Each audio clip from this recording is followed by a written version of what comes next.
To our amazing viewers at Cheating Tales Lab, we'd love to hear which part of the world are you joining us from. Let us know. Now, let's dive into today's story. Chapter 1, The Quiet Life. James Summers pushed his cleaning cart down the sterile hallway of Riverside Elementary, his weathered hands gripping the handle with practiced ease. At 62, he moved with the measured precision of a man who'd spent decades in hostile territories, though most people saw only a gray-haired janitor in a blue uniform. The morning sun filtered through the school's windows as children's laughter echoed from classrooms. James paused outside room 3B, watching his 9-year-old granddaughter Jamie Summers through the glass. Her auburn hair caught the light as she raised her hand enthusiastically, answering her teacher's question about multiplication tables. "She's brilliant, that one," came a voice behind him. Mrs. Patterson, the principal, approached with a warm smile. "Takes after her grandfather's discipline, I'd say." James nodded, his gray eyes softening. "Her grandmother's brains, my stubbornness." What Mrs. Patterson didn't know was that James Summers had once been Staff Sergeant James "Ghost" Summers, one of the most decorated snipers in Navy SEAL history.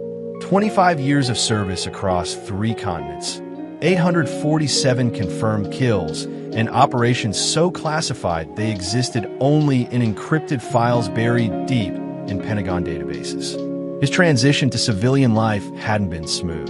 The nightmares, the hypervigilance, the way his hand automatically reached for weapons that weren't there, it had cost him his marriage to Sarah.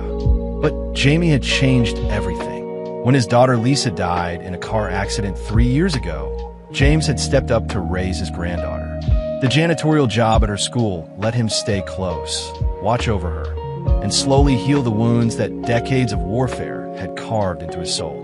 "Grandpa Joe," Jamie's voice rang out as the lunch bell sounded. She burst through the classroom door, backpack bouncing as she ran to him. The nickname had stuck since she was 4. She couldn't pronounce James properly. "How was math class, kiddo?" "Easy. Mrs. Rodriguez says I might skip ahead next year." Her bright green eyes, so much like her mother's, sparkled with pride. James felt that familiar tightness in his chest, the fierce protectiveness that had replaced his warrior's instincts. This little girl was his world now, his redemption, his reason for choosing life over the darkness that had claimed too many of his brothers in arms. As they walked to the cafeteria, James's trained eye automatically scanned exits, assessed potential threats, cataloged faces. Old habits died hard. He'd chosen this quiet life deliberately. Millbrook was a small town in Montana, far from the chaos of his past. Here, the biggest threats were scraped knees and homework deadlines. That afternoon, as James finished mopping the gymnasium, his phone buzzed. The number was unknown, but the voice that answered when he picked up was one he recognized, his former commanding officer, Admiral William Cox. "Ghost, we need to talk." "I'm retired, Admiral. Have been for 8 years." "I know. This isn't about that. We've got intelligence suggesting Santiago Pierce's organization has expanded into the northwestern states. Millbrook specifically." James's blood chilled. Santiago Pierce, a name that carried weight in certain circles. The Sinaloa Cartel's most vicious lieutenant, known for his theatrical cruelty and strategic brilliance. During James's final mission in Mexico, Pierce had been their primary target. The operation had been compromised, resulting in the deaths of 3 SEALs. Pierce had escaped, but not before James had put a bullet through his shoulder, leaving him permanently disabled. "Why are you telling me this?" "Because he knows you're there, Ghost. Our sources say he's been planning something. Call it professional courtesy. You might want to consider relocating." James watched Jamie through the window, innocently swinging on the playground equipment. "I'm not running anymore, sir. This is home. I figured you'd say that. Just watch your 6, soldier." That evening, as James helped Jamie with her homework at their small kitchen table, he found himself studying shadows differently, listening for sounds that didn't belong. The house felt different somehow, less like a sanctuary, more like a position to defend. "Grandpa Joe, you're being weird," Jamie observed, looking up from her science project about volcanoes. "Just thinking, sweetheart, about the old days." Sometimes her perceptiveness startled him. What makes you say that? You get that look. Mom used to get it too when she talked about Daddy before he died. Jamie's father had been a Marine, killed in Afghanistan when she was 3. The sad but angry look. James reached across the table and squeezed her small hand. I'm not going anywhere, Jamie. I promise you that. She smiled and returned to her volcano, carefully measuring baking soda. James watched her work, memorizing every detail. The way she bit her lower lip when concentrating, how she hummed tunelessly under her breath, the small scar on her chin from a bicycle accident the previous summer. As he tucked her into bed that night, Jamie looked up at him with those serious green eyes. Grandpa Joe, if bad guys ever came, you fight them, right? The question hit him like a physical blow. Why would you ask that? Tommy Morrison says his dad has guns to protect their family. Do we have guns? James chose his words carefully. I'll always protect you, Jamie. That's what grandfathers do. She seemed satisfied with that answer, drifting off to sleep, clutching her stuffed elephant. James sat in the chair beside her bed for a long time, watching her peaceful face in the moonlight streaming through her window. He'd left his war behind for this, for quiet evenings and bedtime stories, for science projects and multiplication tables. But as he finally headed to his own room, James couldn't shake the feeling that his war had just found him. In his bedroom closet, behind winter coats and shoe boxes, was a large metal case he hadn't opened in 3 years. His fingers traced the combination lock as muscle memory supplied the numbers. Inside, carefully maintained and wrapped in oiled cloth, were the tools of his former trade. A custom Remington 700, his K-bar knife, night vision equipment, and other instruments of precision warfare. James closed the case without taking anything out. Not yet. He was a grandfather now, not a killer. But Santiago Pierce didn't know that, and maybe that would be enough. Tomorrow was Friday. Jamie had a field trip to the Natural History Museum in Billings. For the first time since moving to Millbrook, James found himself wishing she wasn't going anywhere without him. Chapter 2, The Taking. Friday morning arrived with unseasonable warmth for October in Montana. James stood at the kitchen window, coffee mug in hand, watching the yellow school bus disappear around the corner with Jamie aboard. She'd been excited about the museum trip, chattering about dinosaurs and meteorites over breakfast. I'll bring you back something cool, Grandpa Joe, had been her parting words, accompanied by a fierce hug that smelled of strawberry shampoo and childhood innocence. Now, at 7:30 a.m., James was already at the school, beginning his custodial rounds.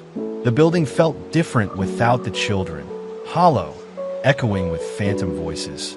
He methodically worked through his checklist, but his attention kept drifting to the empty parking lot where the buses had departed. The call came at 2:47 p.m. James was replacing ceiling lights in the science lab when his phone rang. The number was local but unfamiliar. He almost let it go to voicemail, but something, instinct, paranoia, or the weight of Admiral Cox's warning, made him answer. James Summers. The voice that responded was cultured, speaking English with a faint accent of northern Mexico. Senor Summers, we meet again after all these years. Every muscle in James's body tensed. He knew that voice, had heard it in nightmares for 8 years. Santiago Pierce.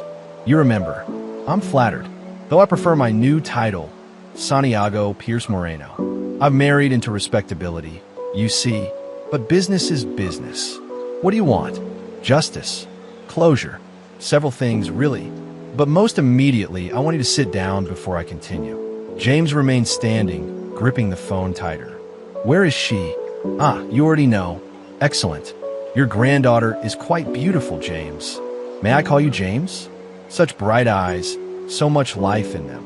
She reminds me of my own daughter at that age. The science lab began to tilt. James forced himself to breathe, to think tactically.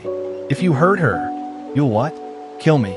Pierce's laughter was genuinely amused. My friend, I've been trying to give you that opportunity for 8 years. But let's discuss terms like civilized men. Your little princess, Jamie, isn't it? Such a sweet name. She's safe. For now. But she's also mine. The buses never made it to Billings. A minor mechanical issue forced them to stop at a rest area, where my associates provided alternative transportation. Don't worry about the other children. They're unharmed and will be returned shortly with a story about getting lost. Only your granddaughter was selected for our private field trip. James's hand was trembling now.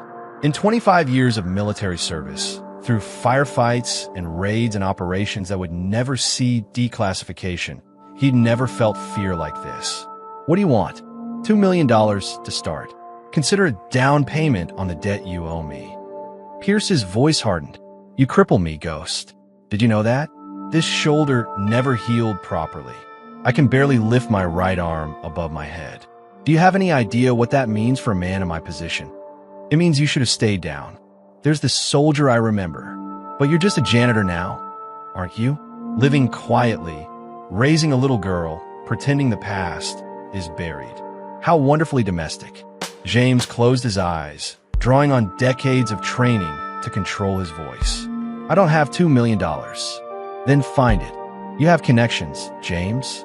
Former military men often do quite well in private security. I'm sure Admiral Cox could arrange something. The mention of Cox confirmed James's worst fears. Pierce had been watching, planning, gathering intelligence. This wasn't random. It was personal.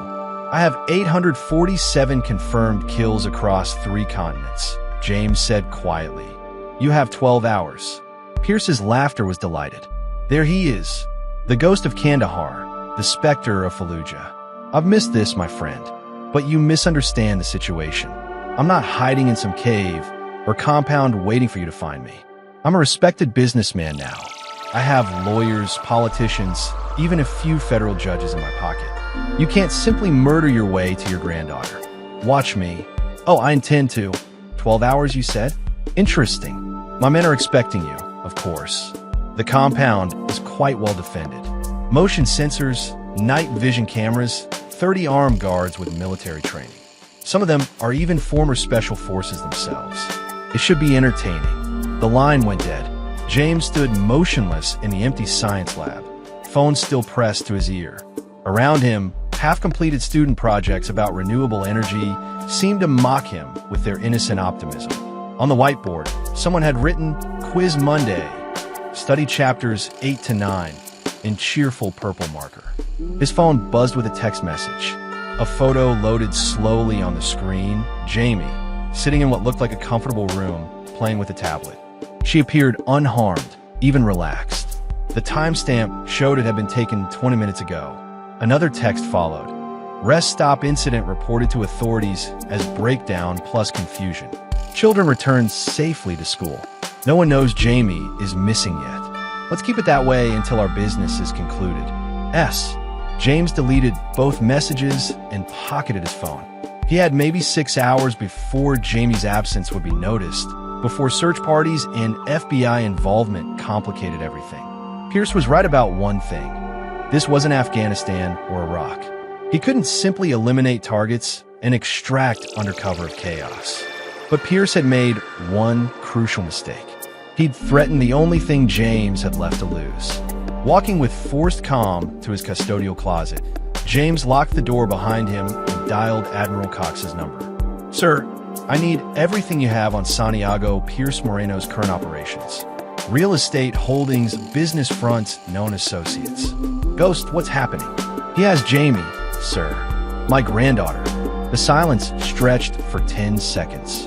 When Cox spoke again, his voice carried the weight of command authority. How long? 12 hours. That's not enough time for official channels. Are you requesting operational support? James almost smiled. Cox was asking if he wanted backup, if he needed the kind of help that came with plausible deniability and off-the-books funding. Negative, sir. Just intelligence. This one's personal. Understood. Give me 30 minutes. James spent those 30 minutes methodically transforming. He drove home, showered, and changed into dark tactical clothing he'd hoped never to wear again. The metal case in his closet opened like a time machine, returning him to a version of himself he'd tried to leave buried. The Remington felt like an extension of his body as he checked the action and loaded it with match-grade .308 rounds. The K-bar found its familiar place on his belt. Night vision goggles, tactical radio, first aid kit, Each piece of equipment awakened muscle memories and operational protocols. When his phone rang again, James was ready. 3 possible locations, Cox reported. Pierce Moreno owns a ranch compound 40 miles north of Millbrook, a warehouse complex near the interstate, and a hunting lodge in the mountains. The ranch is most likely isolated, defensible, large enough for 30 guards. Send me everything. Ghost, she's counting on you bringing her home. Copy that, sir. As satellite images and floor plans loaded on his phone, James felt the familiar calm of pre-mission focus settling over him. Santiago Pierce had spent 8 years planning this revenge, but he'd forgotten one crucial detail about the man he was challenging. James Summers might be a janitor, but the ghost never truly retired. Chapter 3, The Hunt. The sun was setting behind the Montana mountains as James lay prone on a ridge overlooking Pierce's compound. Through his spotting scope, he studied the ranch with a methodical patience that had made him legendary among Navy SEALs. 2 hours of observation had revealed patterns, weaknesses, and confirmed his worst fears. The compound was a fortress. Pierce hadn't exaggerated about the security. James counted 32 guards visible on rotation, all carrying military-grade weapons and moving with the discipline of professional soldiers. Motion sensors dotted the perimeter, and thermal imaging cameras swept the approaches on automated schedules. This wasn't some cartel safe house. It was a military installation disguised as a cattle ranch. But James had infiltrated harder targets. His phone buzzed with an encrypted message from Admiral Cox. Thermal signature confirms 34 human targets inside main building. No positive ID on the child, but heat signature in northwest corner room matches size profile. James studied the building layout on his phone. The northwest room was on the 2nd floor, accessible only through the main structure. No external exits, reinforced walls, bulletproof windows. Pierce had chosen his prison well. Another text arrived. Unofficial assets, standing by if needed. Just say the word. James considered it. A full SEAL team could take this compound, but not without risking Jamie's life. Pierce would use her as a human shield the moment he detected an assault. This required surgical precision, not overwhelming force. He typed back, negative, radio silence until mission complete. At 9:47 p.m., James moved. He discarded the direct approach immediately. Instead, he circled 3 miles east to the river that fed the ranch's irrigation system. The water was mountain cold and moved fast, but it carried no electronics, no sensors, and no guards expecting a 62-year-old janitor to emerge from it like some aquatic specter. The pipeline access point was exactly where the satellite imagery had indicated. James slipped through the intake grate, his rebreather allowing him to move underwater through the main channel. 20 minutes later, he emerged inside the compound's pump house, weapon ready. The first guard died silently, James's K-bar finding the gap between vertebrae with surgical precision. The body disappeared into the pump machinery housing, where it wouldn't be found until morning. Moving through shadows that seemed to bend around him, James reached the main building's eastern wall. The security grid was professional but predictable. Cameras on fixed rotation schedules, motion detectors covering expected approach routes. He defeated similar systems in Mosul, Kandahar, and a dozen other places where detection meant death. But as he prepared to enter through a first-floor window, his phone vibrated. Another message, this one from Pierce himself. I know you're here, Ghost. Building is rigged with explosives. Any attempt to breach will result in your granddaughter's immediate termination. Come through the front door like a gentleman. James froze. Through his night vision, he could see the compound's guards suddenly shifting positions, adopting defensive stances. Floodlights blazed to life, turning night into harsh day. Pierce's voice boomed from hidden speakers. James Summers, you have 60 seconds to present yourself at the main entrance or the child dies.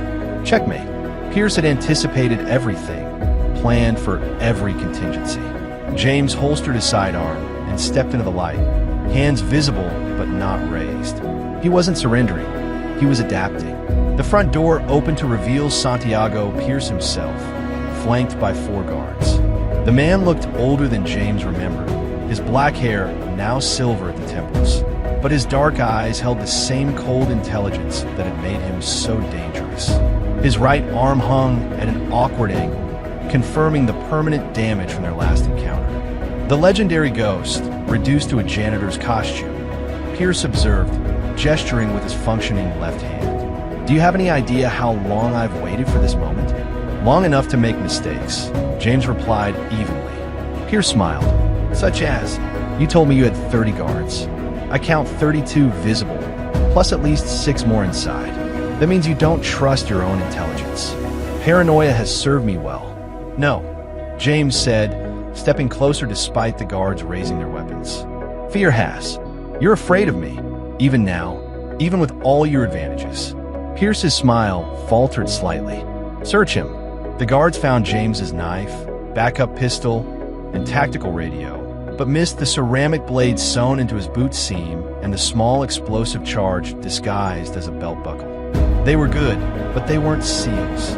"Take him to see his granddaughter," Pierce ordered. "Let them have their reunion before we conclude our business." The march through the compound revealed more details. Reinforced positions, overlapping fields of fire, enough firepower to hold off a small army. But also confirmation that Pierce's paranoia was his weakness. Guards were positioned to defend against external threats, not internal chaos. Jamie's prison was indeed the northwest room. She sat on a comfortable bed, wearing the same clothes from that morning, looking surprisingly calm for a kidnapped 9-year-old. When she saw James, her face lit up with relief rather than fear. "Grandpa Joe, I knew you'd come." James knelt beside the bed, quickly checking her for injuries while pulling her into a fierce hug. "Are you hurt, sweetheart?" "No, they've been nice. Weird, but nice." The man with the broken arm said you knew each other from the old days. She lowered her voice to a whisper. "Are you here to rescue me?" "That's the plan." Pierce's laughter echoed from the doorway. "How touching." "Yes, child. Your grandfather and I are old acquaintances. We had a disagreement some years ago that left me permanently disabled." Jamie studied Pierce with the serious expression she wore when trying to understand adult complications. "Did you hurt innocent people?" "Define innocent." "That's a yes," she said matter-of-factly. "Grandpa Joe says people who hurt innocent people are bad guys." From the mouths of babes, Pierce murmured, "James, we need to discuss terms. The money was never really the point, of course. This is about balance. You took something from me, my mobility, my reputation, my standing among certain circles. I intend to take something from you." James stood slowly, positioning himself between Pierce and Jamie. "Name your terms." "Simple. You have a choice. I can kill you quickly, and your granddaughter grows up in my care, well-educated, properly trained in the family business. Or you can kill yourself, here and now, and she goes home to live with her aunt in California. That's not much of a choice. It's more than you gave my men in Juarez." James glanced around the room, cataloging exits, weapon positions, guard locations. The ceramic blade in his boot felt heavier with each passing second. "And if I refuse both options, then you both die, slowly and painfully, while I broadcast it live to your former SEAL teammates. Let them see what happens to legends who think they can retire in peace."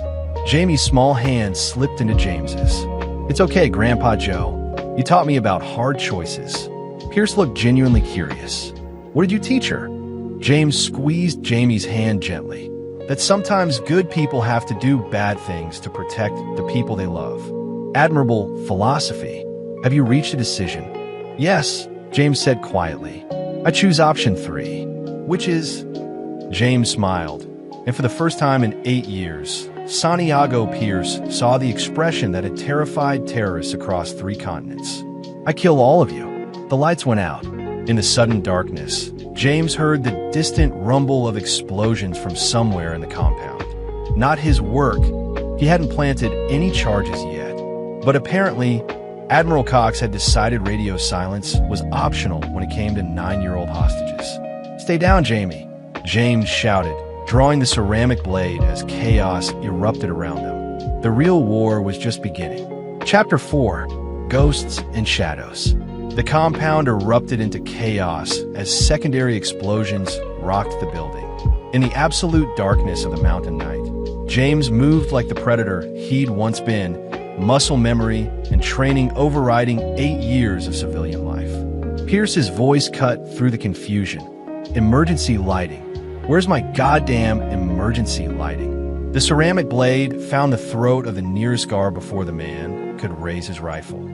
James caught the falling body, appropriating the guard's weapon and night vision goggles in one fluid motion. Through the green-tinted display, he could see Jamie pressed against the far wall, exactly where he'd told her to stay. Red emergency lights flickered to life, bathing everything in a hellish glow. Pierce was shouting orders in rapid Spanish, his remaining guards trying to establish defensive positions while dealing with whatever was attacking the compound's perimeter. 60 seconds, James whispered to Jamie as he moved past her toward the door. When I come back, we're leaving. Be careful, Grandpa Joe. Through the corridor window, James could see muzzle flashes erupting from the tree line. Admiral Cox's unofficial assets were making their presence known, drawing Pierce's forces away from the main building. But the assault was surgical, precise, designed to create distraction rather than total destruction. Pierce appeared in the hallway, his left hand gripping a satellite phone while his damaged right arm hung uselessly. Status report. How many attackers? Unknown, sir. One of his lieutenants reported. Sniper fire from multiple positions. We've lost 6 men. And the prisoner? James stepped from the shadows behind Pierce, the muzzle of the appropriated rifle pressed against the cartel leader's spine. The prisoner is leaving. Pierce went very still. Impressive, but futile. You'll never make it out of this building alive. Probably not, but I'll make sure you don't either. You're forgetting something, Ghost. I have resources you can't imagine. Political connections, federal judges, senators who owe me favors. Even if you escape tonight, I'll find you again. And next time, I won't be so merciful. James considered this, then nodded thoughtfully. You're right. I can't keep running. Can't keep looking over my shoulder for the rest of Jamie's childhood. He pressed the rifle barrel harder against Pierce's back. So this ends tonight. You can't murder me in cold blood. Not anymore. You're a grandfather now. Remember? A janitor. You've gone soft.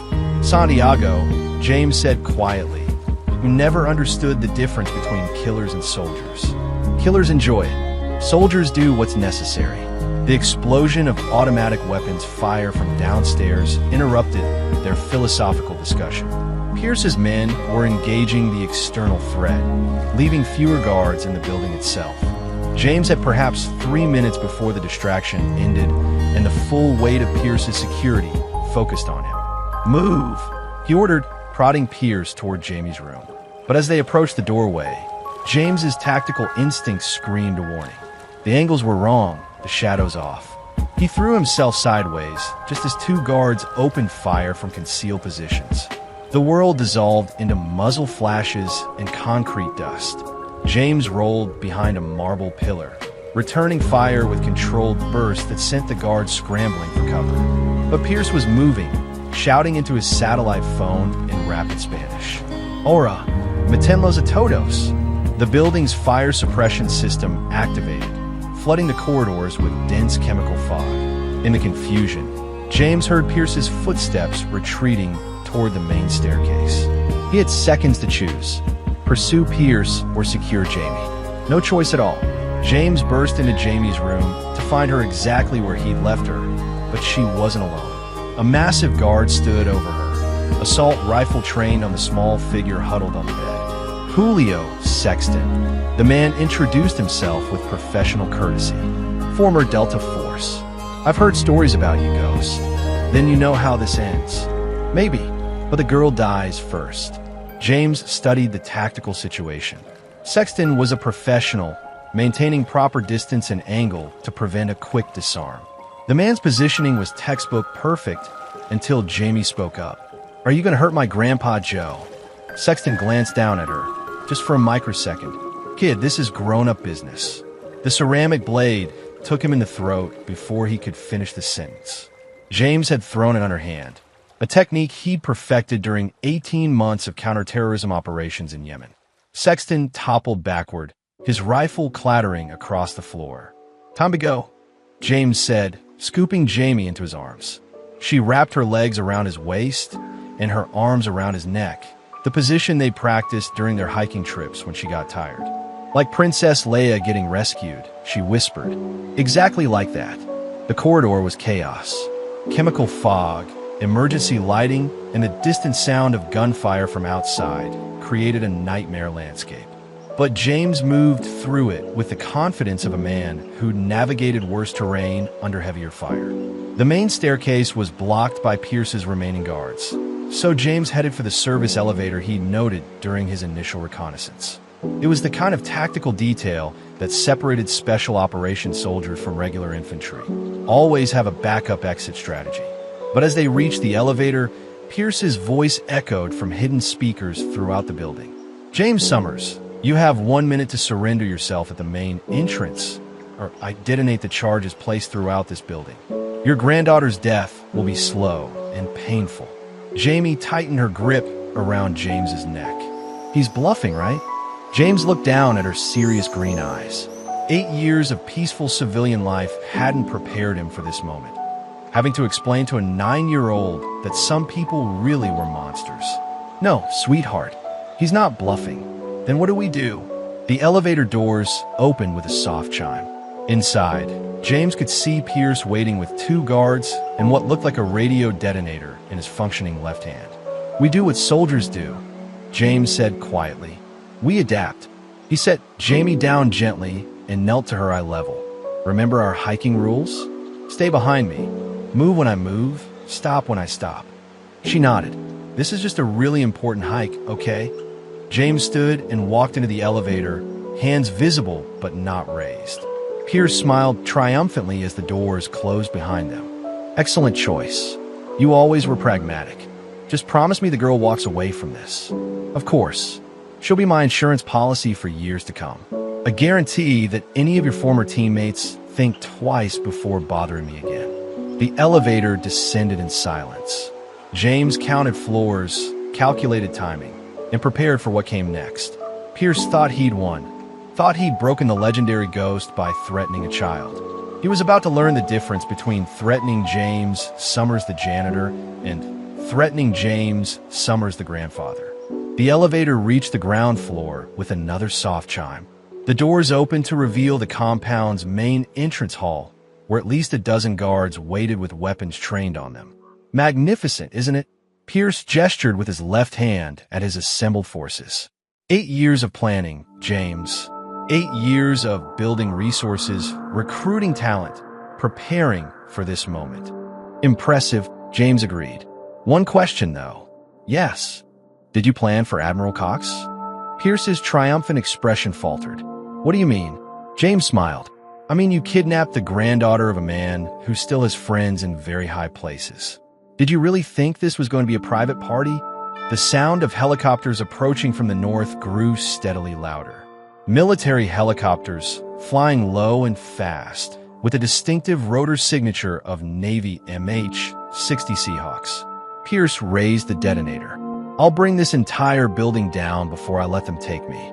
"No," James said quietly, "you won't." The ceramic blade he'd palmed from Sexton's body took Pierce in the wrist, severing tendons and sending the detonator clattering across the marble floor. In the same motion, James grabbed Jamie and rolled behind the reception desk as the guards opened fire. But the real attack came from above.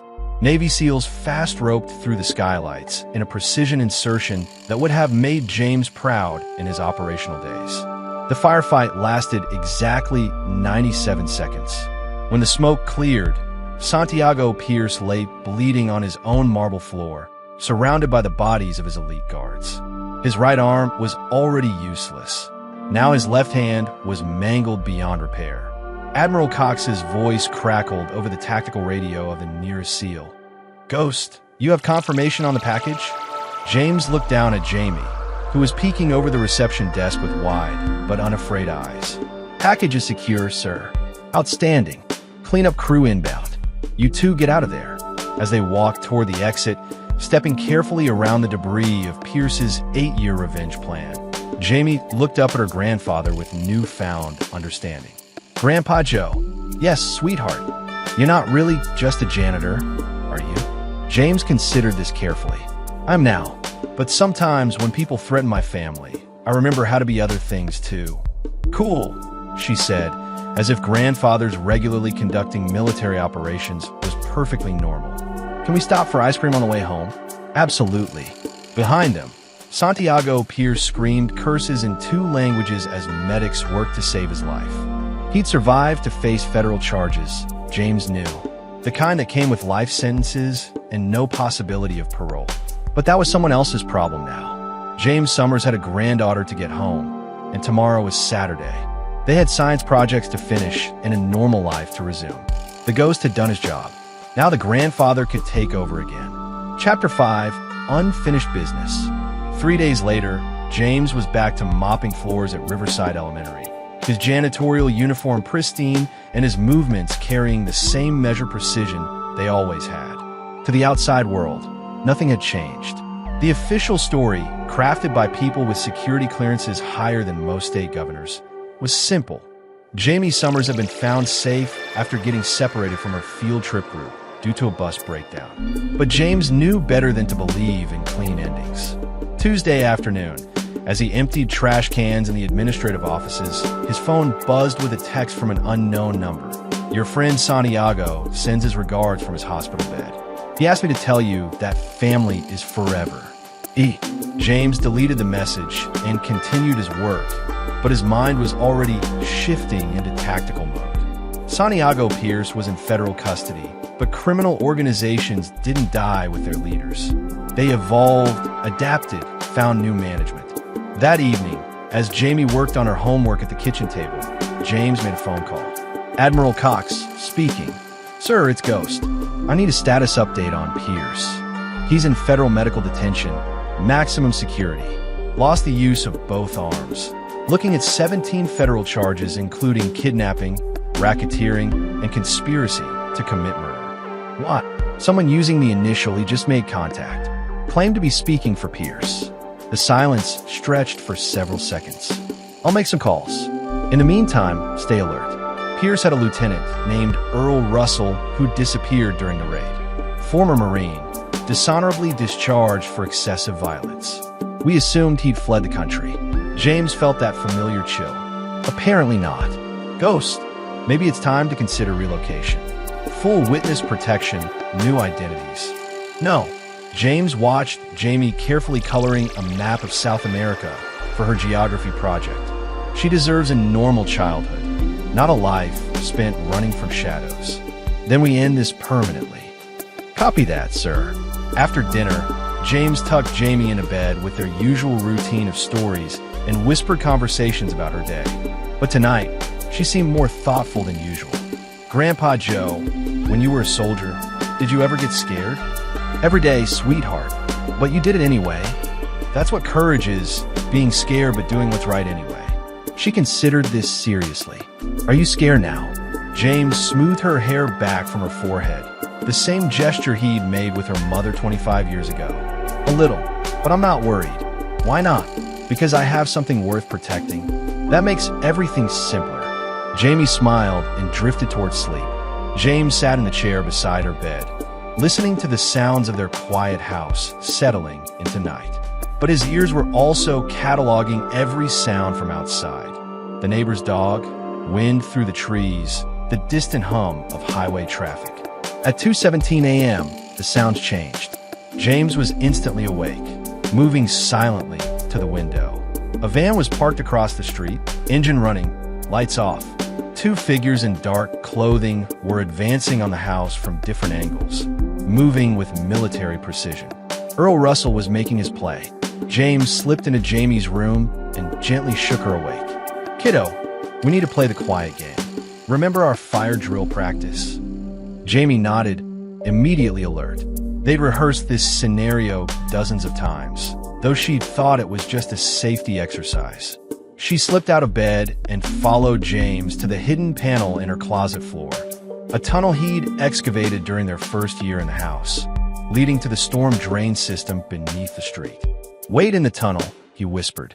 If you hear gunshots, follow the drain to the school and call 911. What about you? I'll be right behind you. It was a lie, and they both knew it. Jamie hugged him fiercely before disappearing into the tunnel.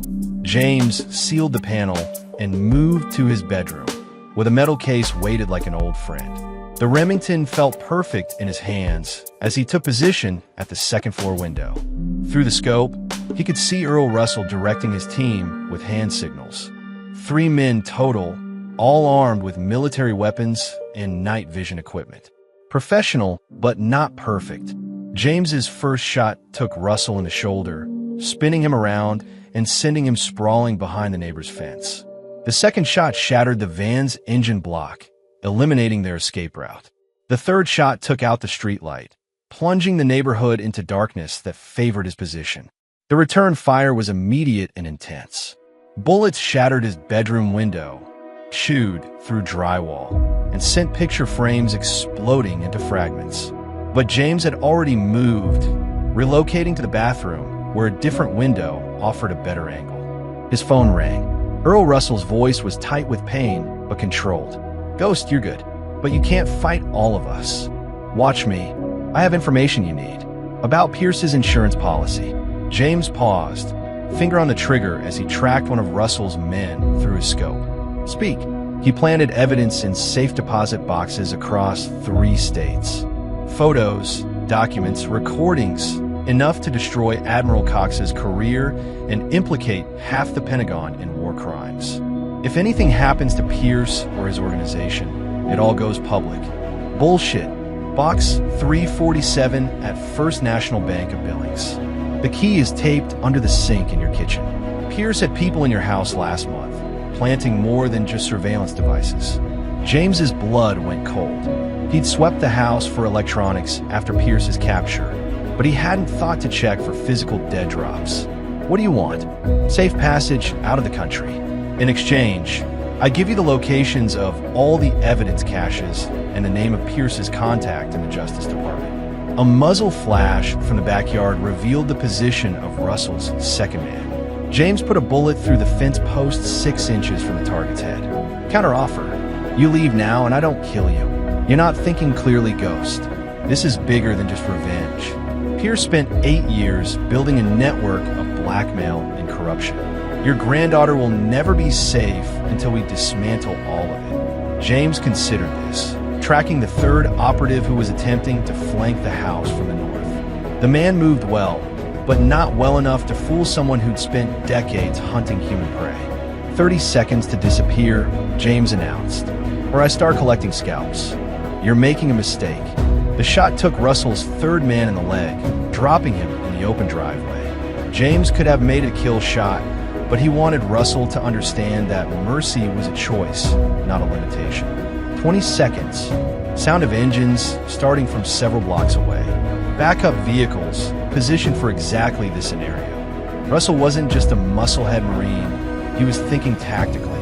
But James had been thinking tactically for 25 years. The Molotov cocktail he threw from the bathroom window landed directly on Russell's position behind the fence. Homemade napalm, a recipe he'd learned from explosive ordnance disposal specialists in Iraq, turned the wooden fence into an inferno that would be visible for miles. In the chaos of flames and smoke, James slipped out the back door and circled through the neighbor's yard. Russell was pulling his wounded man toward a motorcycle hidden behind the burning fence, his shoulder bleeding, but his movements still coordinated. James could have taken him easily. Clean shot, no witnesses, problem solved. Instead, he let them escape. Not from mercy, but from calculation. A dead Earl Russell was just another body. A living Earl Russell was bait, leading James to the rest of Pierce's network. 20 minutes later, firefighters were hosing down the neighbor's fence while police interviewed James about the gang violence that had erupted in their quiet neighborhood. The official story would blame drug dealers fighting over territory. Just another random crime in an increasingly dangerous world. Jamie emerged from the storm drain as planned, dirty but unharmed. To anyone watching, she was just a scared little girl whose grandfather had heroically protected her from random criminals. But as they sat in the back of an ambulance while paramedics checked them for injuries, Jamie whispered the question James had been dreading. "This isn't over, is it?" James looked down at her serious green eyes, seeing too much understanding for a 9-year-old. "No, sweetheart, it's not." "Then what do we do?" "We finish it." Jamie nodded, as if this was perfectly reasonable. "Do you need my help?" "Just keep being brave. That's all I need from you." As the emergency vehicles departed and their neighborhood returned to its illusion of safety, James made a mental list of everything that needed to happen next. Pierce's network had to be dismantled completely, every cache of blackmail material destroyed, every corrupt official exposed. It would mean leaving the quiet life behind, at least temporarily.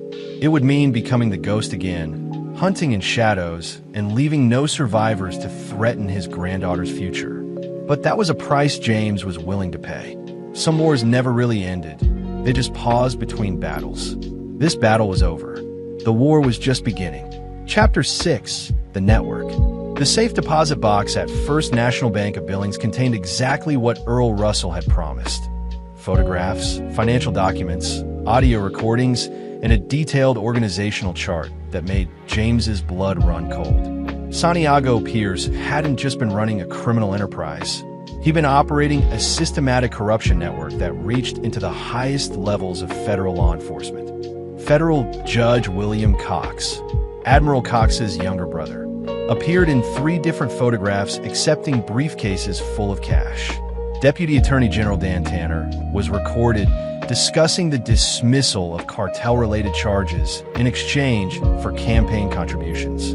Most damning of all was a video showing Senator Albert Parker authorizing the sale of military weapons to Pierce's organization through false end-user certificates.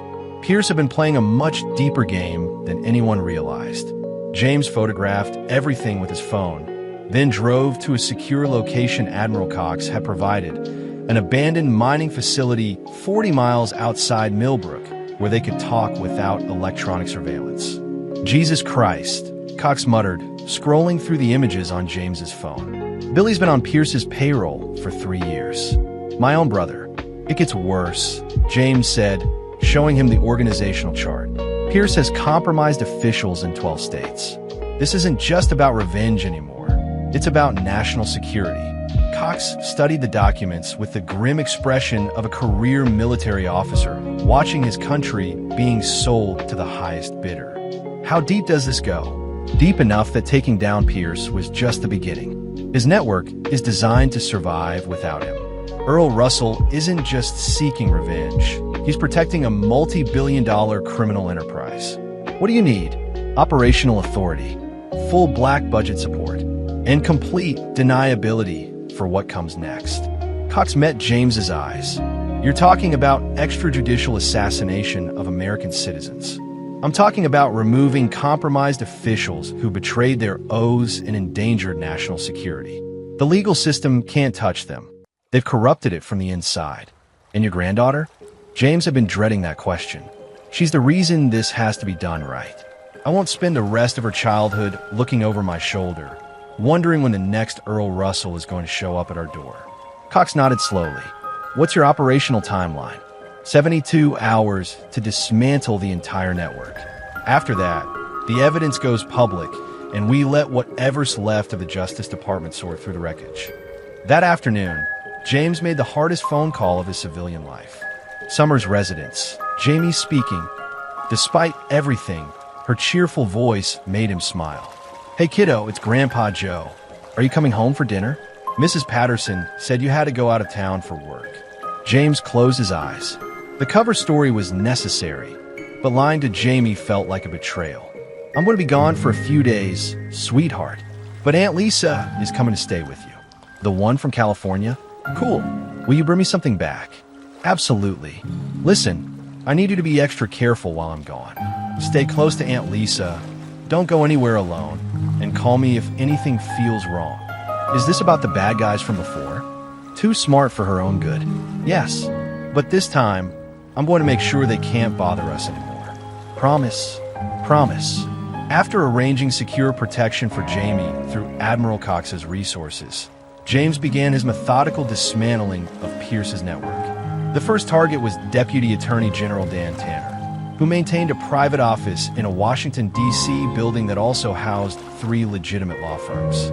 James waited in the parking garage at 11:47 p.m. when Tanner arrived for what he believed was a meeting with Earl Russell about damage control. Instead, he found a ghost from his classified nightmares. Tanner, the deputy attorney general, spun around, his hand automatically reaching for a sidearm he didn't carry. "Who are you?" "Someone who's seen your file." James stepped from behind a concrete pillar, close enough to be threatening, but far enough to avoid any desperate moves. $17 million in offshore accounts.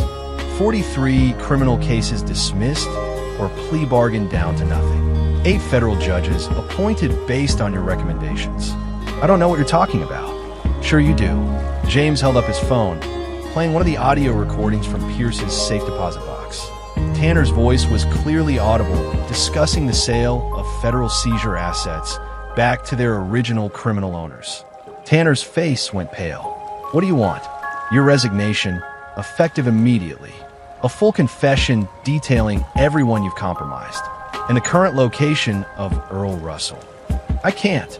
"You can, and you will. Because the alternative is that this recording, along with financial documentation of every bribe you've taken, gets released to the Washington Post tomorrow morning." Tanner looked around the parking garage as if seeking escape routes. "Pierce said you were just some washed-up Special Forces has-been." Pierce was wrong about a lot of things. 30 minutes later, James had a signed confession, a resignation letter, and the address of a safe house in Virginia where Earl Russell was coordinating what remained of Pierce's organization. But as he drove away from Washington, D.C., James's phone rang with a number he recognized. Admiral Cox, calling on emergency line. "Ghost, we have a problem. Someone just tried to kill my brother Billy. Professional hit, 3 shooters barely survived." James felt ice in his veins. "Russell's moving faster than expected. There's more. Senator Parker was found dead in his office 2 hours ago. Apparent suicide, but it doesn't feel right. He's cleaning house," James realized. Russell isn't trying to preserve Pierce's network. He's destroying it to cover his tracks. Which means he's coming for Jamie next. James was already turning around, abandoning his planned assault on the Virginia safe house. If Russell was eliminating everyone connected to Pierce's operations, Jamie represented the ultimate leverage, the granddaughter of the man who'd brought down the entire network. "How long to get back to Millbrook?" Cox asked. 4 hours if I push it. I'll redirect the protection detail to..." The line went dead. James tried calling back, but got only static. Then his phone buzzed with a text message from an unknown number. "Your friend, the Admiral, won't be taking any more calls. Neither will your granddaughter if you don't follow instructions exactly." A photograph loaded slowly on the screen. Admiral Cox tied to a chair in what looked like a warehouse, blood running from a head wound but clearly alive. The timestamp showed the photo had been taken 12 minutes ago. Another text: "Virginia Safe House, Warehouse District, 1247, Industrial Boulevard. Come alone, no weapons, or they both die."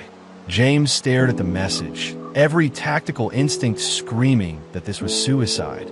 Russell had outmaneuvered him, turned the hunter into the hunted, and was now dictating terms from a position of strength. But as he drove through the Virginia night toward what was almost certainly an ambush, James found himself oddly calm. This was familiar territory, the impossible mission, the overwhelming odds, the choice between certain death and probable death. He'd been here before, in Fallujah and Kandahar, and a dozen other places where good men died for causes larger than themselves. The difference was, this time it was personal. Russell wanted to face the legendary ghost? Fine. It was time to remind the world why legends were born in the first place. Chapter 7: The Reckoning. The warehouse district in Virginia was a maze of industrial buildings and storage facilities, perfect for the kind of off-the-books operation Earl Russell was running. James parked 2 blocks away and approached on foot, every sense heightened to combat levels he hadn't experienced since Iraq. 1247, Industrial Boulevard, was a mid-sized warehouse with multiple loading docks and minimal external lighting. Through his binoculars, James could see armed sentries at 2 positions, both trying to look casual while maintaining overlapping fields of fire on the main entrance. Professional, but predictable. James had spent 8 years as a civilian, but muscle memory never truly faded.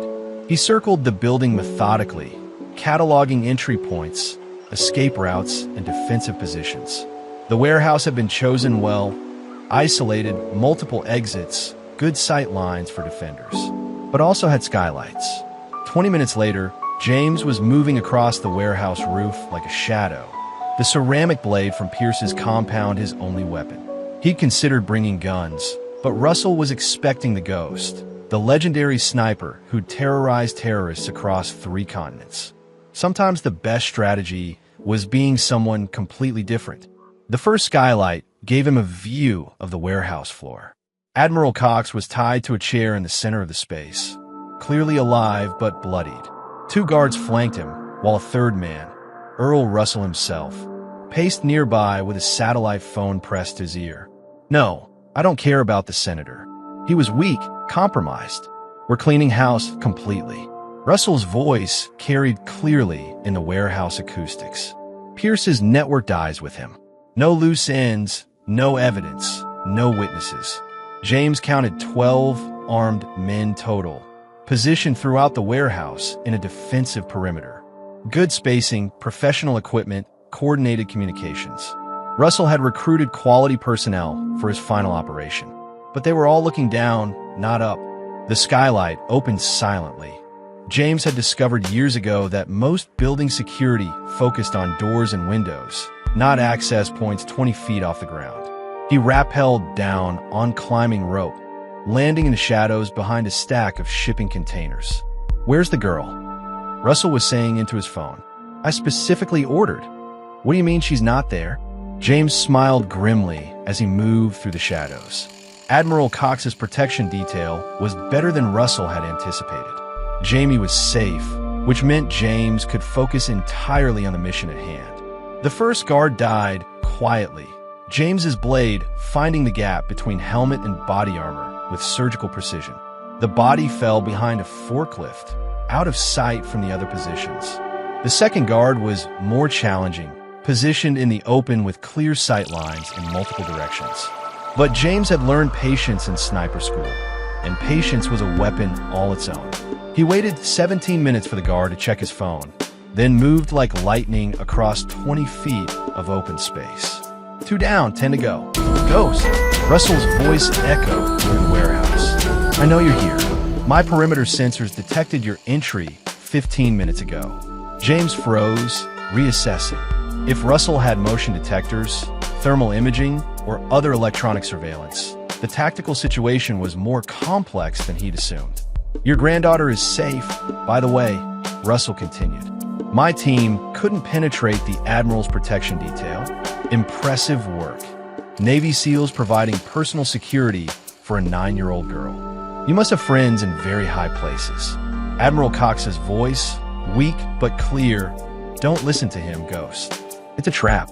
"Of course it's a trap," Russell laughed. "But what choice does he have? Family is everything to men like us. It makes us predictable." James studied the warehouse layout, calculating angles and distances. Russell was using Admiral Cox as bait, but he was also revealing his position with every word. The satellite phone required line-of-sight communication with orbiting satellites, which meant Russell was standing in a specific area with roof access. "Tell me something, Ghost," Russell called out. "Was it worth it? Destroying Pierce's network, bringing down all those corrupt officials, protecting your precious granddaughter, was it worth Admiral Cox's life?" "That depends," James replied from the shadows, his voice echoing off warehouse walls in a way that made location impossible to determine. "Are you planning to kill him regardless of what I do?" "Smart question. The answer is yes, of course. The Admiral knows too much, just like you. The only question is whether he dies quickly or slowly." James was moving again, using the shipping containers and industrial equipment as cover while he closed the distance to Russell's position. But the man was right about one thing. Family made people predictable. That's why James had stopped thinking like a grandfather and started thinking like a soldier. The explosive charge detonated exactly where James had calculated it would, at the base of the warehouse's main support pillar. He'd planted it during his initial reconnaissance, using plastique from the emergency kit he always carried in his vehicle. The building didn't collapse, but it shifted dramatically, sending Russell's men scrambling for cover as steel girders groaned and concrete dust filled the air. In the chaos, James reached Admiral Cox and cut his bonds with a ceramic blade. "Can you move, sir?" "Well enough." Cox stood unsteadily, accepting the backup pistol James offered. "What's the plan?" "You get to the extraction point. I finish this." "Ghost, that's an order, Admiral." Cox nodded and limped toward the warehouse's north exit, where James had spotted an emergency door during his reconnaissance. It would take him to a predetermined rally point where backup would be waiting. Russell's voice cut through the settling dust. "Impressive, but ultimately futile. I have 20 more men surrounding this building, thermal imaging helicopters inbound, and enough firepower to level city blocks." James didn't doubt it. Russell had clearly planned for every contingency, built multiple layers of backup into his operation. But he'd made one crucial mistake. He'd assumed James was trying to escape. "Earl Russell," James called out, stepping into the open near the center of the warehouse. Former Marine, dishonorably discharged for excessive violence in Helmand Province. 3 confirmed kills on American prisoners, covered up by Pierce's network. "You've done your homework." "I always do." James stood perfectly still, arms at his sides, looking directly at Russell's position behind a stack of steel drums. "Question is, have you done yours?" Russell emerged from cover, assault rifle trained on James's chest. He was younger than James had expected, maybe 40, with the lean build and predatory eyes of a career killer. "I know all about you, Ghost. The legendary sniper, the impossible shots, the confirmed kills. But you're 20 years older now, out of practice, going soft." "Probably true," James agreed. "But you're forgetting something, which is, I'm not here to escape. I'm here to make sure you never threaten my family again." Russell's finger tightened on the trigger. "Any last words?" "Yeah," James said calmly. Boom. The second explosive charge, the one James had planted on the building's natural gas line during his approach, detonated with enough force to turn the warehouse into a crematorium. James had calculated the blast radius precisely, positioning himself in the one spot that would be sheltered by the steel girders while ensuring Russell's position would be completely consumed. The explosion threw James 20 feet through the air, slamming him into a concrete wall with enough force to crack ribs and black out his vision. But when consciousness returned 30 seconds later, he was alive. Earl Russell was not. James dragged himself to his feet, surveying the destruction. The warehouse was a burning ruin. Russell's network of corrupt officials was exposed and dismantled, and Pierce himself would spend the rest of his life in federal prison. It was finished. But as James limped toward the exit, his phone buzzed with a text message from Admiral Cox. "Jamie's asking when you're coming home." "What should I tell her?" James looked back at the burning warehouse, then typed his reply. "Tell her Grandpa Joe will be there for bedtime stories." Some wars ended with treaties and ceremonies. Others ended with fire and ashes in an abandoned warehouse. Both kinds had their place in the world. Time to go home. Chapter 8, Revelations. 3 weeks later, James was back to his routine at Riverside Elementary, pushing his custodial cart through familiar hallways while children's voices echoed from classrooms. To any observer, nothing had changed. The gray-haired janitor moved with the same measured precision, performed his duties with the same quiet efficiency. But everything was different. The official story, crafted by people whose names appeared on no organizational charts, was elegant in its simplicity. A gas explosion at an abandoned warehouse had claimed the lives of several wanted criminals, including Earl Russell, who had been sought in connection with multiple federal crimes. The investigation was closed, the case files sealed, and the world moved on to newer headlines. Pierce's network had been quietly dismantled.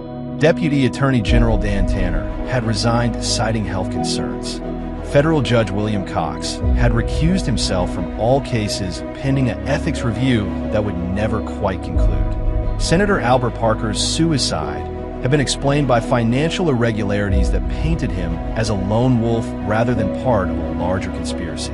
The truth was buried under layers of classification and compartmentalization. Only 3 people knew the complete story: James, Admiral Cox, and whoever held the highest security clearance in the intelligence community.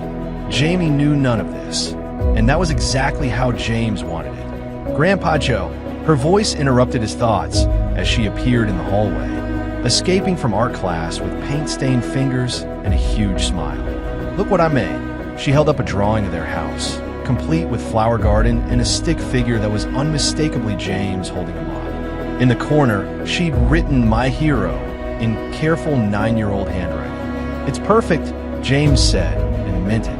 "Mrs. Rodriguez says we're supposed to write a story about our heroes for homework. Can I interview you?" James knelt down to her level, studying the innocent green eyes that saw him only as a grandfather who read bedtime stories and helped with science projects. "What kind of questions? Like, what makes someone a hero? Have you ever been scared? What's the bravest thing you've ever done?" The bravest thing? James considered the question seriously. Jumping out of helicopters under enemy fire? Leading rescue missions in hostile territory? Facing down armed terrorists with nothing but a sniper rifle and iron determination? "The bravest thing I've ever done," he said quietly, "was deciding to be your grandfather instead of soldier." Jamie's brow furrowed with the concentration she applied to complex math problems. That doesn't sound very brave. Sometimes the hardest battles are the ones nobody sees. Sometimes courage means choosing love over fear, family over duty, peace over war. "Did you have to give up a lot to be my grandfather?" James thought about that for a moment. The career, the adrenaline, the brotherhood of special operations, the sense of purpose that came from serving something larger than himself. "I didn't give up anything, kiddo. I found something better." That evening, as they sat at their kitchen table working on Jamie's hero interview, James found himself answering questions he'd never been asked before. "Were you ever a hero to other people?" "I serve with heroes. Real heroes. People who risked everything to protect others. Like police officers. Like soldiers, yes. And teachers and doctors. And sometimes just ordinary people who do extraordinary things when they have to." Jamie chewed her pencil thoughtfully. Are there still bad guys out there? The question hit harder than James expected. He could lie, paint the world in simple colors where good guys always won and bad guys always lost. But Jamie deserved better than comfortable illusions. "Yes," he said, "there are still bad guys, but there are also still heroes fighting them. And most of the time, the good guys win." "How do you know?" "Because you're here, safe and happy, doing homework in a warm house. Because your friends are all sleeping peacefully in their beds. Because most people in the world are good, and good people don't give up." Jamie nodded seriously, then wrote something in her notebook. "One more question. If you had to be a soldier again, would you?" James looked at his granddaughter. Paint on her fingernails, gap-toothed smile, hair that never stayed properly brushed no matter how hard they tried. He thought about Earl Russell burning in a warehouse, about Santiago Pierce rotting in federal prison, about corrupt officials whose careers had ended in disgrace and ruin. "Only if I had to protect my family," he said, "and only if there was no other choice." "Good," Jamie said, closing her notebook with satisfaction. "Because I like having a grandfather better than having a hero. What if I told you they could be the same thing?" She considered this with the gravity of someone solving a complex equation.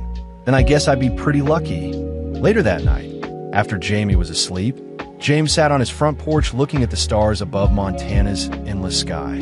His phone buzzed with a secure message from Admiral Cox. "Congressional Oversight Committee wants to debrief you on the Pierce operation. Classified session. No records, just loose ends to tie up." James typed back, "Tell them the ghost is retired." James Summers is available for questioning, but he's just a janitor who got lucky. "You sure about that?"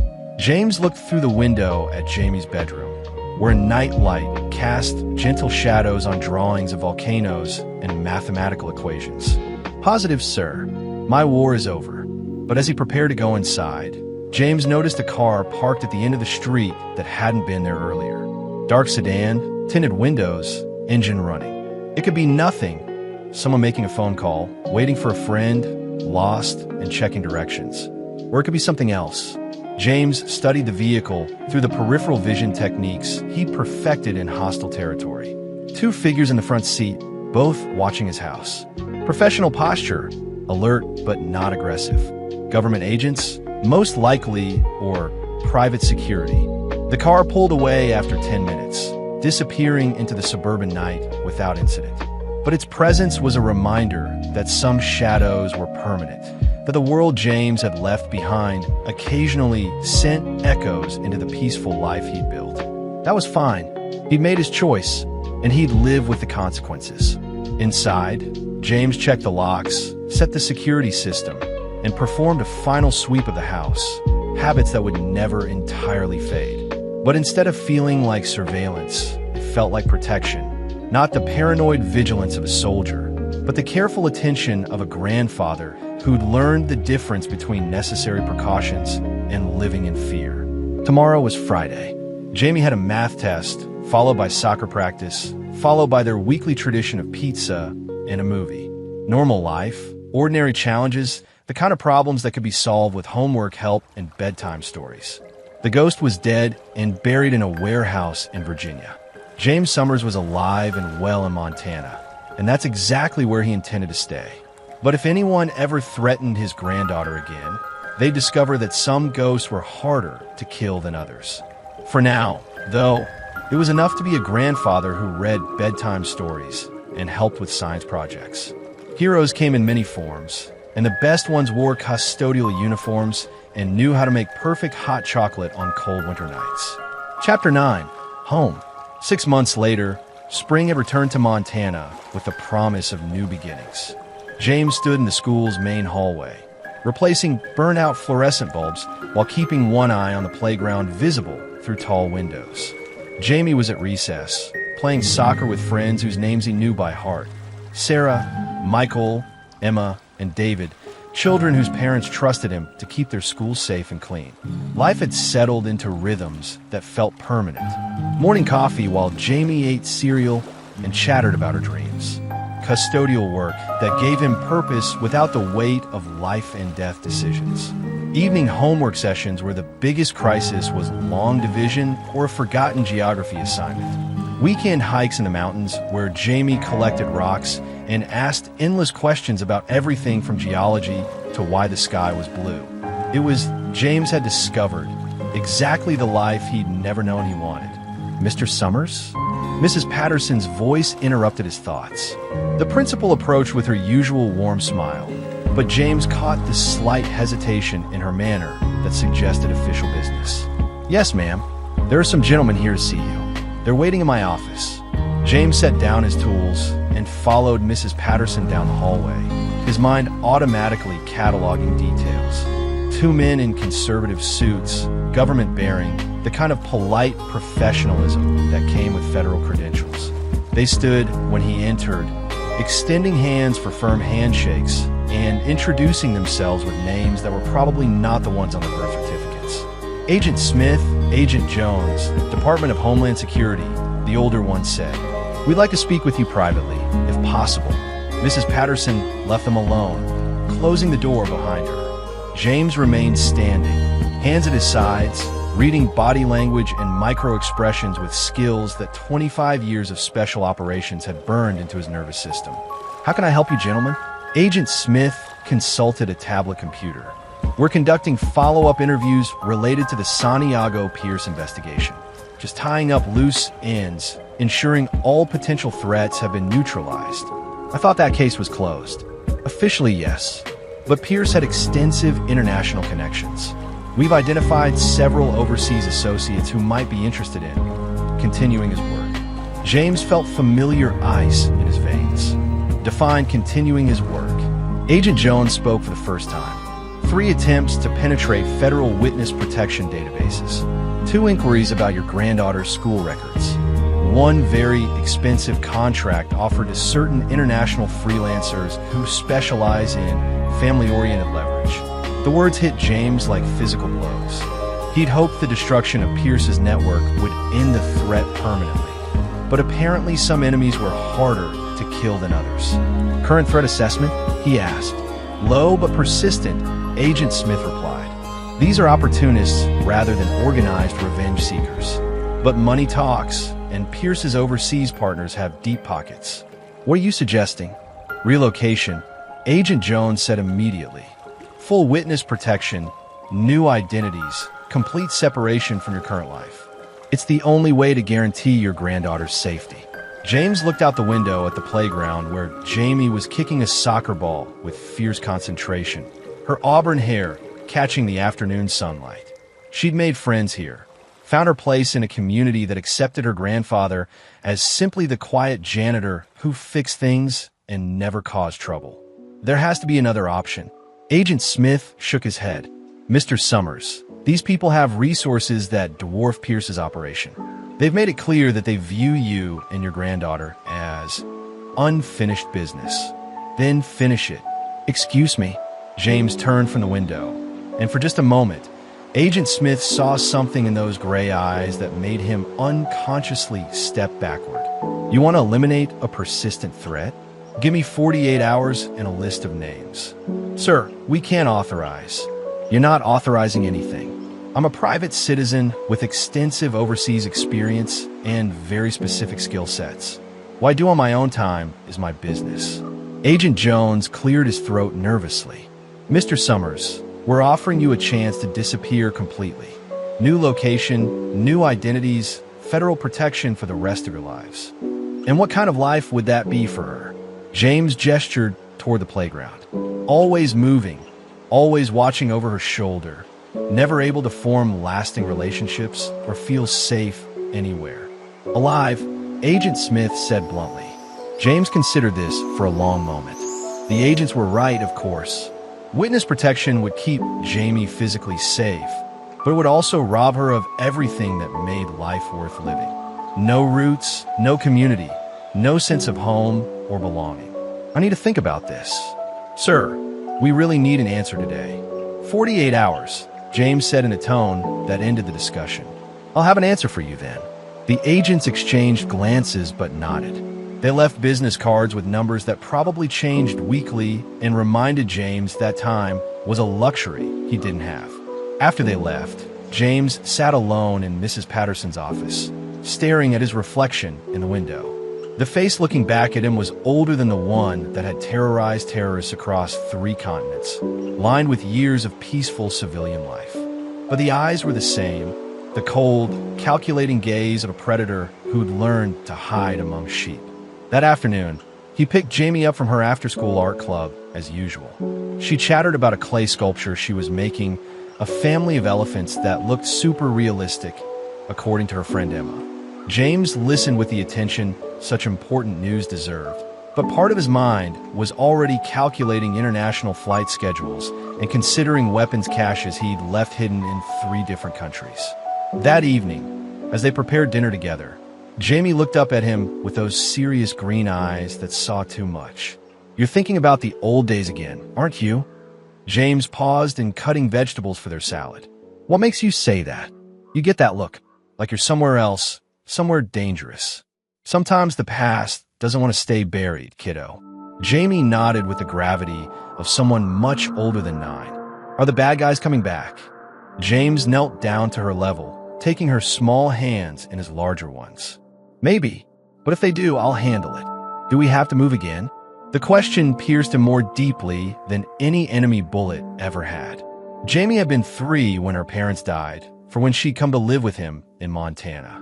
This house, this school, this community, it was the only stable home she'd ever known. I don't know yet, sweetheart, but whatever happens, we'll face it together.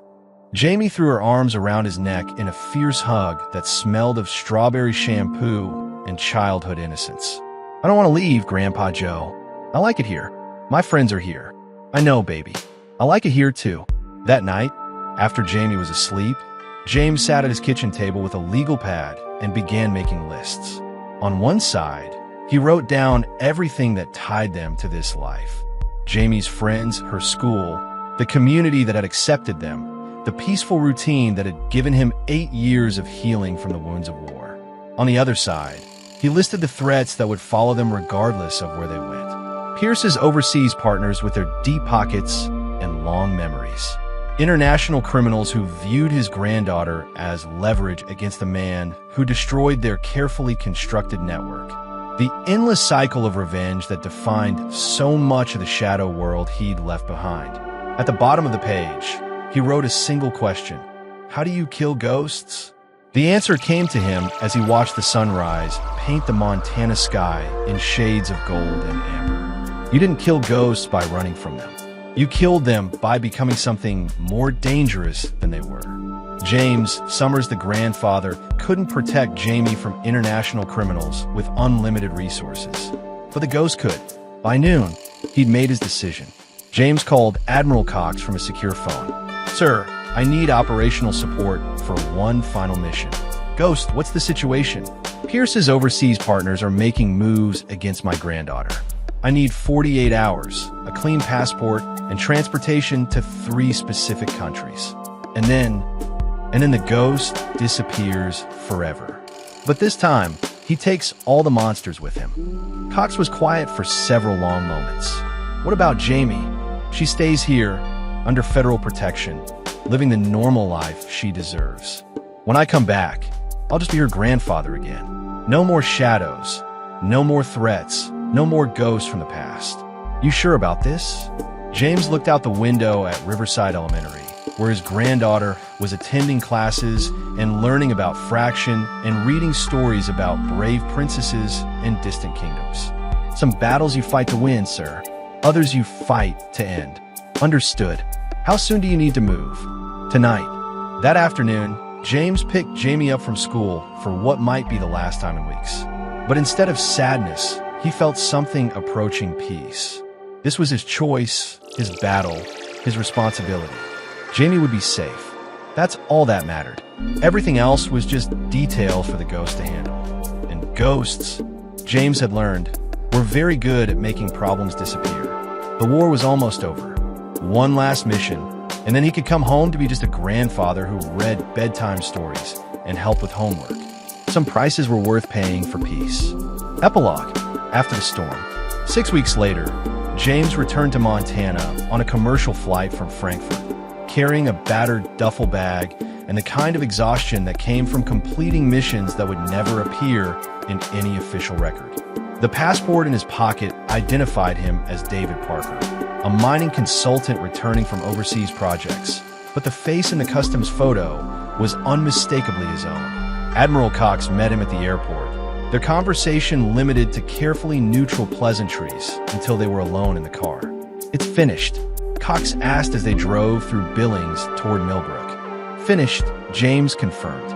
"Pierce's overseas partners won't be bothering anyone again. Neither will the freelancers they hired or the middlemen who brokered the contracts." "How many?" 11 total. 3 countries, 14 days. James stared out the window at familiar Montana landscape rolling past. The last one was in Prague. He begged at the end, offered to call off the contracts, pay compensation, anything to avoid what he knew was coming. "What did you tell him?" "That some debts can only be paid in blood." Cox nodded. They drove in silence for several miles before he spoke again. "The girl's been asking about you every day. Federal protection team says she's adapted well to having bodyguards. Thinks it's all very exciting." James almost smiled. "She would. Did she ask why I was gone so long?" "Told her you were helping some old friends with a difficult problem." Not technically a lie. They reached Millbrook as the sun was setting behind the mountains, painting the small town in warm golden light that made everything look like a postcard from a simpler America. James felt something tight in his chest loosening as they passed familiar landmarks. The diner where he and Jamie ate breakfast on Saturdays, the hardware store where he bought supplies for home repair projects, the small park where they fed ducks and talked about her dreams of becoming a veterinarian. Home. The word had real meaning now. The Federal Protection Team was discreet but thorough. Unmarked cars positioned at strategic points around the neighborhood, surveillance equipment hidden in utility boxes and streetlights, agents posing as neighbors and utility workers. It would have been invisible to civilian eyes, but James cataloged every detail with professional appreciation. "She's at the Patterson's house," Cox explained as they parked in James's driveway. Thought it would be better for the reunion to happen in familiar surroundings. James nodded, shouldering his duffel bag and walking toward the house next door. His hands were steady, his breathing controlled, but inside he felt something approaching terror. 6 weeks away from Jamie was the longest separation they'd had since her parents died. What if she'd changed? What if the violence he'd committed in dark corners of the world had somehow stained him in ways she could see? Mrs. Patterson answered the door with a warm smile and immediately stepped aside. She's been watching for you all afternoon. Go on in. Jamie was sitting at the Pattersons' kitchen table, bent over what looked like a science project involving colored water and test tubes. She looked up when she heard his footsteps, and her face transformed with the kind of joy that made everything he'd done in Prague and Geneva and Mumbai seem worthwhile. Grandpa Joe. She launched herself into his arms with enough force to stagger him backward, wrapping her legs around his waist and her arms around his neck in a hug that felt like absolution. She'd grown in 6 weeks, taller, her face slightly more mature, but still unmistakably his granddaughter. I missed you so much, she whispered into his ear. The bodyguards are cool, but they don't know how to make hot chocolate right. James held her tight, breathing in the familiar scent of strawberry shampoo and childhood innocence. I miss you too, kiddo. More than you can imagine. Did you solve the problem? With your old friends? Yes. It's all taken care of now. She pulled back to study his face with those serious green eyes that seemed to see everything. You look tired. I am tired, but I'm home now. For good. For good. That night, after Jamie was asleep in her own bed in their own house, James sat on his front porch and called Admiral Cox one final time. Sir, requesting permission to go completely dark. No more missions, no more favors, no more ghosts from the past. Granted, Ghost. You've earned your peace. Copy that. James Summers is signing off. He powered down the secure phone and removed the battery, ending his last official connection to the world he'd left behind. Tomorrow he would return the phone to Cox's people and resume his life as a custodial engineer at Riverside Elementary. But tonight, he simply sat in the darkness and listened to the sounds of his granddaughter sleeping safely in the house behind him. No more international criminals with deep pockets. No more corrupt officials with political protection. No more contracts on the lives of innocent children. The ghost was finally, truly dead. In the distance, he could see lights in the federal protection vehicles, agents maintaining vigilance against threats that would never come. He'd let them keep their watch for a while longer, until everyone was convinced the danger had passed. Then they too would fade away, leaving only a grandfather and his granddaughter to live the quiet life they'd built together. James closed his eyes and felt something he hadn't experienced since his wife died 12 years ago. Complete peace. No nightmares waiting in the darkness. No hypervigilance scanning for threats that might never come. Just the deep, restful calm of a man who finally found his way home. Monday morning would bring custodial duties and homework help and soccer practice. Tuesday would bring parent-teacher conferences and science projects and bedtime stories. The weeks and months and years would unfold with the beautiful predictability of ordinary life. And somewhere in the mountains of Montana, a 9-year-old girl would grow up safe and loved, never knowing that her grandfather had once been the most feared sniper in special operations history. She would know only that he made perfect hot chocolate, helped with difficult math problems, and told the best bedtime stories in the world. That was enough. That was everything. The war was over. The warrior had finally come home. And home, James discovered, was exactly where he belonged. This is where our story comes to an end. Share your thoughts in the comments section. Thanks for your precious time. If you enjoyed this story, then please make sure you subscribe to this channel. That would help me a lot. Click on the video you see on the screen, and I will see you there.